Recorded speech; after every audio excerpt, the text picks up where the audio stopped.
안녕하세요. 만성형외과 원장 성형외과 전문의 이성욱입니다. 오늘은 가슴 수술할 때 어떤 부분을 주의를 하고 가슴 수술을 할 때 어떤 결정을 내려야 되는지에 대해서 좀 설명을 드리는 시간을 갖도록 해보겠습니다.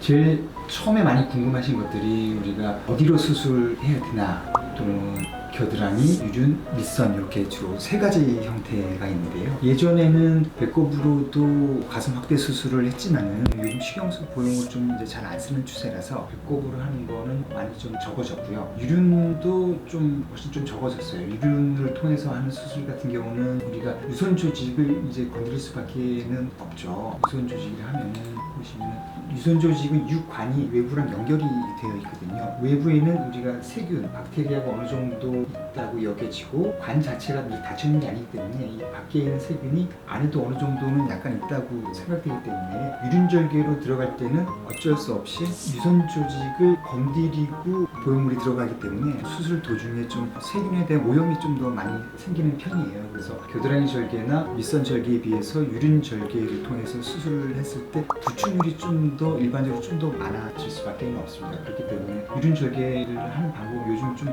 줄어들었죠. 예전에는 겨드랑이 절개가 굉장히 많았지만은 우리나라에 물방울 보형물이 들어오면서부터 밑선 절개도 어느 정도 많이 늘어났어요. 그리고 또 하나는 동양인들은 겨드랑이 절개를 훨씬 더 많이 선호하긴 하나 밑선 자체가 좀 짧은 분들이 있어요. 유두에서부터 밑선까지가 좀 짧은 분들이 있거든요. 짧은 분들의 경우는 유두 위치를 보형물에 우리가 가운데 확보하기 위해서 보형물 자체를 원래 밑선보다 좀 약간 아래쪽에 위치시키는 경우가 생기는데요.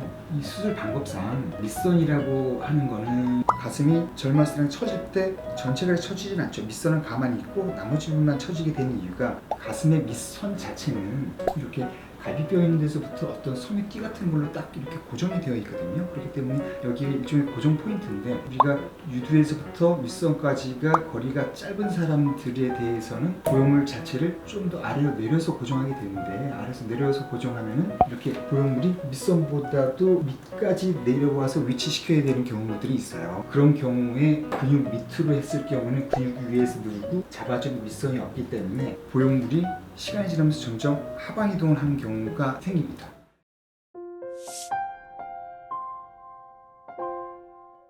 예전에 우리가 마크로 텍스처라고 하죠. 아주 거친 텍스처 같은 경우들은 조직에 딱 붙기 때문에 딱히 밑선이 딱 받쳐주지 않아도 하방이동이 좀 적었는데 이제 이렇게 아주 거친 텍스처 보형물을 우리가 ALCL이라는 어떤 림프암을 일으킬 가능성이 있기 때문에 잘 쓰지는 못하게 돼 있죠. 지금 쓰는 보형물들은 다 굉장히 매끈한 보형물 형태를 쓰기 때문에 이 보형물들은 조직에 딱 붙지를 못합니다. 그런데 보형물이 밑선보다 좀 더 아래 위치하게 되는 경우는 이게 시간이 지나면 점점 흘러내릴 수 있기 때문에 유두와 밑선 사이 거리가 짧은 환자에 대해서는 겨드랑이 절개가 좀 불리할 수 있어요. 가슴 수술한 지 얼마나 되지 않았을 때는 이렇게 위치하고 있는데요. 시간이 지날수록 보형물이 하방 이동을 해서 이렇게 모양이 좀 변하죠. 밑에 잡아주는 게 없고 위에 근육이 누르기 때문에 매끈한 보형물이 시간이 지나에 따라서 아래쪽으로 이렇게 하방 이동을 하는 경우가 생기는데 수술 전을 보시면은 아무래도 밑선에서 유두까지 거리가 좀 짧은 분들이죠. 이런 분들은 겨드랑이로 수술을 하시는 것보다는 밑선으로 수술해서 밑선 자체를 다시 갈비뼈 근처에 딱 실로 고정해주는 방법을 쓰는 게 훨씬 더 유리한 방법이 되겠죠. 요즘에도 가끔 유두에서부터 밑선까지가 거리가 굉장히 짧은데 반드시 이제 겨드랑이 절개로 고집하시는 분들이 이제 계시죠. 그런 분들께는 반드시 하방 이동에 대한 설명이 필요합니다. 설명을 들으시고 이해를 하신 다음에 그래도 이제 겨드랑이 절개를 택하느냐 아니면 밑선 절개를 택하느냐 선택을 할 수 있는 기회를 드려야 되기 때문에 이것들이 필요하고요.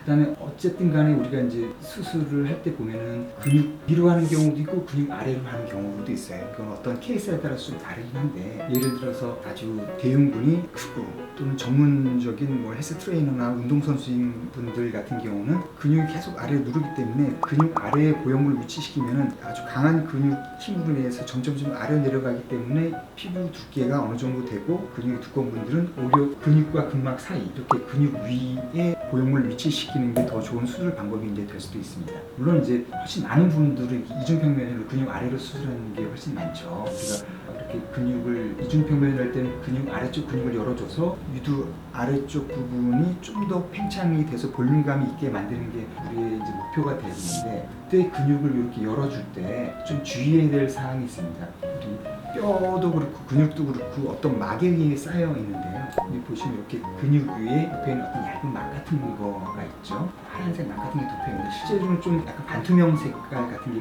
비슷해요. 근육 위에 투명 막이 있기 때문에 우리 근육을 끊을 때 이 막 자체를 손상시키지 않게 하는 게 좀 기술적으로는 까다롭지만 결국 수술 결과가 훨씬 더 좀 좋게 되거든요. 우리가 뼈가 부러졌을 때 뼈막이 손상되기 때문에 통증을 느끼는 것과 마찬가지로 근육도 근육막에 아주 가느다란 신경과 혈관들이 있기 때문에 그거를 손상을 안 시키고 잘 보존하면 통증도 훨씬 좀 적게 되고, 또 하나는 피부가 얇은 분들이 근육 위에 있는 막을 열게 되면은 안에 있던 지방이 좀 밖으로 빠져나면서 피부가 좀 더 얇아지기 때문에 그걸 방지하기 위해서도 근막을 보존하는 게 훨씬 더 좋습니다. 보시면은 우리가 근육을 이렇게 딱 커팅해서 끊어줄 때 근육 뒤쪽에 이 반투명하게 보이는 게 근막이거든요. 보시면은 혈관 같은 것도 있고 어떤 선 같은 것들이 있는데 미세한 감각신경이라든지 아주 작은 혈관들이 있기 때문에 근육 앞쪽에 있는 막을 보존하는 게 아무래도 통증면이나 보형물을 유선 조직과 떨어뜨리는 면에서 훨씬 더 유리하게 되겠죠. 그래서 이중평면을 만들면서 근육을 우리가 커팅하죠. 커팅할 때도 근막을 보존하는 게 기술적으로는 좀 까다롭지만은 훨씬 더 중요한 방법이 되겠습니다.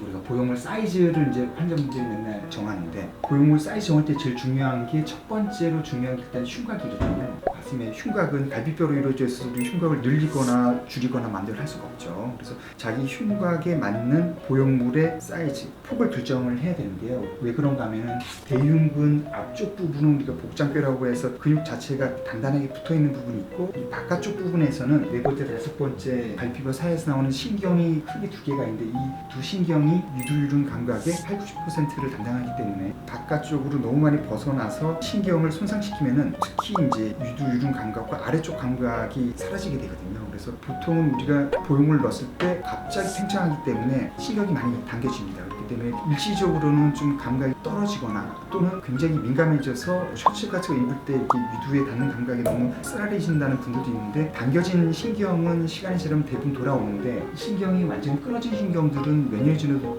돌아오지 않죠. 근데 그것들을 굉장히 많이 불편해하고 하셔도 측정할 방법이 별로 없습니다. 주관적으로 자기가 느끼는 불편함만 있게 되죠. 보형물 선택을 할 때 회사에 따라 좀 다르지만은 일반적으로 깃털이 좀 낮은 보형물이 있고요. 또 중간 타입의 보형물이 있고 좀 높은 타입의 보형물이 이렇게 있는데, 이것들을 적절히 좀 잘 활용을 하는 게 좋은데요. 자연스러운 가슴을 위해서 보통은 이 중간 높이 타입의 보형물을 제일 많이 쓰긴 하죠. 낮은 타입도 있고 이렇게 높은 타입도 있는데, 폭은 굉장히 흉곽 넓이는 좁은데 좁은 상황에서 가슴을 좀 더 크게 하고 싶으신 분들은 높은 타입의 보형물을 쓰긴 하죠. 그렇지만 높은 타입의 보형물은 좁은 너비에 볼륨은 많이 들어가지만은 약간 가슴이 좀 튀어나와 보이고, 여기다가 딱 꺾이는 지점이 중간보다 이게 훨씬 더 가슴선에서 시작되는 꺾임이 좀 더 심해질 수가 있기 때문에 약간 피부가 얇은 분들은 꺾임이 많아서 좀 티가 나는 분들이 있어요. 그렇기 때문에 피부 두께와 근육 두께도 생각을 해서 좀 정해야 되고요. 우리 흉곽 모양이 사람마다 좀 달라요. 그래서 보통은 이렇게 사각형 흉곽이나 원형 흉곽들이 제일 많은데, 이렇게 높이가 애당초 다른 흉곽들이 있거든요. 이런 흉곽들에서는 좀 더 균형을 맞추기 위해서는 흉곽이 튀어나온 쪽은 좀 이렇게 낮은 쪽을 쓰고, 흉곽이 들어간 쪽은 높은 타입이나 아니면 중간 타입의 보형물을 써서 흉곽 높이의 균형을 맞추게 되죠. 보통 우리가 3D 스캔 같은 거를 찍으면은 흉곽 높이를 알 수 있기 때문에 흉곽 높이가 좀 차이가 나시는 분들 같은 경우는 보형물의 높낮이를 좀 조절해가지고 좀 더 대칭을 맞춰줄 수가 있습니다.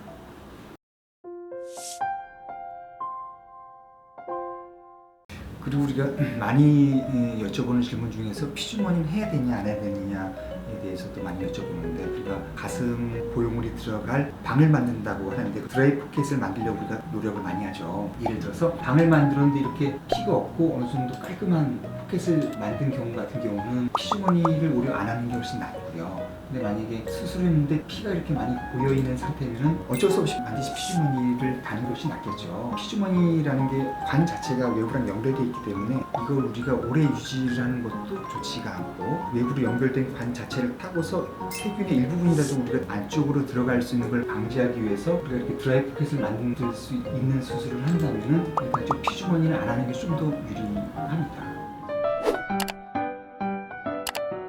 이상으로 우리가 보형물로 가슴 확대를 하는 수술에 대해서 좀 일부분 알아봤는데요. 다음 시간에는 가슴 축소나 안 그러면 가슴 재수술, 특히 이제 구형 구축 같은 경우 캡슐을 어떻게 제거하고 보형물을 어떻게 유치시키는가에 대해서 한번 알아보도록 하겠습니다. 감사합니다.